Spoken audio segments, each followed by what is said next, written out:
အလုတ်နဲနေလို့ရှိရင်ကျမတို့ပြောအလုတ်တွေပေးမယ်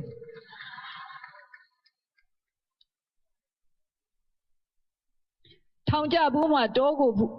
ဖူးမှာနိုင်ငံရေးလုခဲ့တဲ့သူဆိုပြီးအတိတ်အကြောင်းတွေပြောအနာဂတ်ပြောင်းနေတဲ့နိုင်ငံရေးသမားနဲ့ခေတ်ကောင်းမဲ့ကြံမှနေရာယူခေါင်းပြူလာကြတဲ့တာကူးတာပေါင်းသမားတွေအတွက်တဲ့အန်တစုရဲ့တဲ့စကားလေးနဲ့အနာဂတ်တကားလေးဖွင့်ခဲ့ပေးပါဦး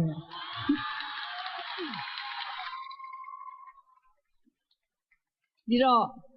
ထောင်ကြဘူးမှတောခိုဘူးမှနိုင်ငံရေးလုခဲ့တယ်ပေါ့နော်အဲ့ဒါမှဂုဏ်ယူစရာဆိုတာကျမတခုပြောမယ်နော်ကျမခဏမကြာခဏလေးပြောပါတယ်ကျမတို့ရဲ့တရားတော်အရာဆိုလို့ရှိရင်ကိုယ့်ရဲ့ကျေးဇူးကိုချဲ့ကားပြီးပြောတဲ့သူများဆိုတာသူတော်ကောင်းနေမဟုတ်ဘူးသူယုံပါလေတဲ့အဲ့တော့ဘယ်သူမှကိုယ့်ရဲ့ကျေးဇူးကိုဖော်ကားပြီးတော့မပြောရဘူးကိုယ့်ရဲ့ဂုဏ်ကိုချဲ့ကားပြီးတော့မပြောရဘူးနောက်တစ်ခုကဟိုးကိုလိုနီခေတ်တုန်းကပေါ့နော်လွတ်လပ်ရေးအတွက်တိုက်ပွဲဝင်ရတဲ့အချိန်မှာသခင်ပေါက်စထောင်6လဆိုပြီးတော့သခင်လေးတွေဆိုရင်ခဏထောင်ကြတယ်အဲ့ဒီတော့ထောင်ကြရတာတော့တော်တော်ပျော်စရာကြီးလိုပါပဲအခုခါထောင်နဲ့ဆိုင်ဘာမှမဟုတ်ဘူးဒါပေမဲ့လည်းအဲ့ဒီအချိန်မှာတောင်မှဖေဖေကထောင်ကြတာကိုလက်မခံဘူးအလုပ်ပြတ်တယ်ထောင်မကြအကြမခံကြဘူးဆိုပြီးတော့ထောင်မကြအောင်လို့ဝရမ်းပြေးဖြစ်သွားတာပေါ့နော်ထောင်မကြအောင်လို့နေတယ်နောက်ပြီးတော့တရုတ်ပြည်ကိုထွက်သွားတယ်ထွက်သွားပြီးတော့အကူအညီတောင်းဖို့တရုတ်ကနေပြီးတော့ဂျပန်နေနဲ့ဆက်သွယ်ပြီးတော့နောက်ကြတော့ရဲဘော်သုံးကြီးပေါ်ပေါက်လာတယ်ပေါ့ဒီတော့အဓိကကတော့အလုပ်လုပ်ဖို့ပါပဲကျမတို့ဟာ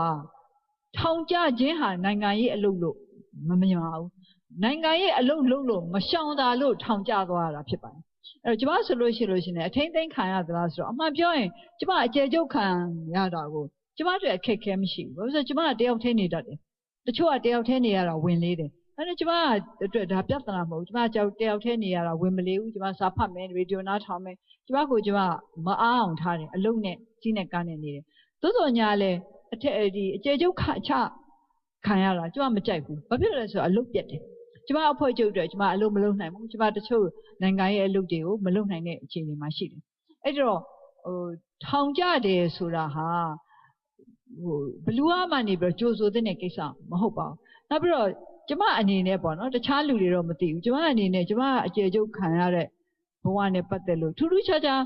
ဂုဏ်ယူစရာလို့လည်းကျမမမြင်ပါဘူးကျမရဲ့ရွေးချယ်မှုအရာကျမယုံကြည်ချက်အရာကျမလှုပ်ချင်တာလှုပ်လို့ခံရတာပဲခံလိုက်မှာပေါ့ဒီလိုပဲကျမစိတ်ထဲမှာထားတယ်တိုးခိုတာဆိုကြတော့တမျိုးပေါ့နော်တိုးခိုတာကြတော့ယုံကြည်ချက်နဲ့လည်းဆိုင်တာပေါ့တချို့ကနေတိုးခိုတယ်ဆိုတာလက်နဲ့ကင်ပြီးတိုးခိုတာလည်းရှိတယ်ဒါမှမဟုတ်လက်နဲ့ကင်တဲ့အလုပ်ငန်းမဟုတ်ဘဲနဲ့ဥစားပေါ့နော်မြေအောက်လုပ်ငန်းတွေနဲ့လုပ်ထားလည်းရှိတယ်အဲ့ဒါကြတော့လုံနည်းလုံဟန်နေမှာ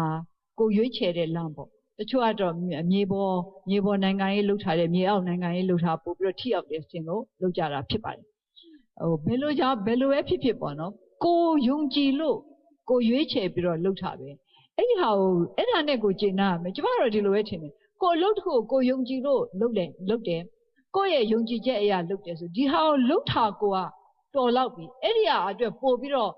အပြင်ကနေပြီးတော့ဂုံပြူတာတို့ချီးမွမ်းတာတို့လိုချင်တယ်ဆိုလို့ရှိရင်တော့ဒါနည်းနည်းလောဘဝင်လာတယ်လို့ပဲကျမတို့မြင်တာပဲအဲ့တော့ထောင်ကြဘူးမှတောဖို့ဘူးမှမဟုတ်ပါဘူးကျမကိုယ်တိုင်လည်းထိမ့်သိမ်းခံရပြီမဲ့ဒါကြောင့်ကျမထူးထူးခြားခြားနိုင်ငံရေးတခြားနိုင်ငံရေးလုပ်တဲ့လူတွေဒါကြောင့်ပို့ပြီးတော့တော်သွားတယ်လို့လည်းကျမမမြင်ပါဘူး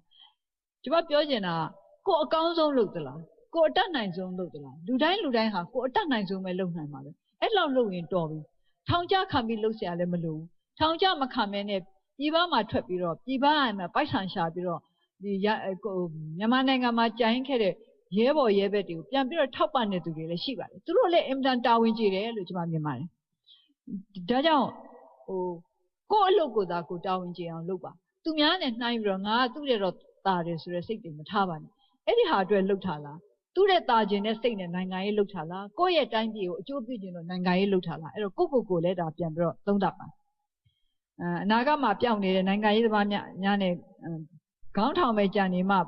ခေကောင်းမဲ့ကြံမှပေါ့နော်ခေါင်းပြူလာတာအဲ့ဒါတော့လူသဘာဝပဲခေကောင်းမဲ့ကြံလို့ရှိရင်တော့ခေါင်းပြူကြတာကြီးပဲအဲ့တော့အဲ့ဒီဟာကိုလည်းကျမတခုပဲပြောချင်ပါတယ်ခေကောင်းမဲ့ထင်လို့ခေါင်းပြူကြလို့ရှိရင်လည်းဒီခေကောင်းကိုပိုကောင်းအောင်လို့တော့ပံ့ပိုးပေးကြပါခေါင်းပြူပြီးတော့အကျိုးအမြတ်ထုတ်ဖို့ပဲတော့မစင်စားပါနဲ့ ခေါင်းပြူပြီးတော့ဒီခေတ်ကောင်းကိုပြန်ပံ့ပိုးပေးကြပါအဲ့လိုဆိုလို့ရှိရင်လည်းကျမတို့လက်ခံပါတယ်လူသဘာဝပဲလွယ်မှလှုပ်ချင်တာကိုအဲ့ဒါကိုလည်းတိတ်ပြီးတော့အပြစ်ဆိုနေလို့ရှိရင်လည်းကျမတို့လွယ်မှလှုပ်မယ်ဆိုတဲ့လူတွေမပါရဆိုရင်ဘယ်နှယောက်ကြာမလဲဆိုတာစဉ်းစားကြည့်ပါ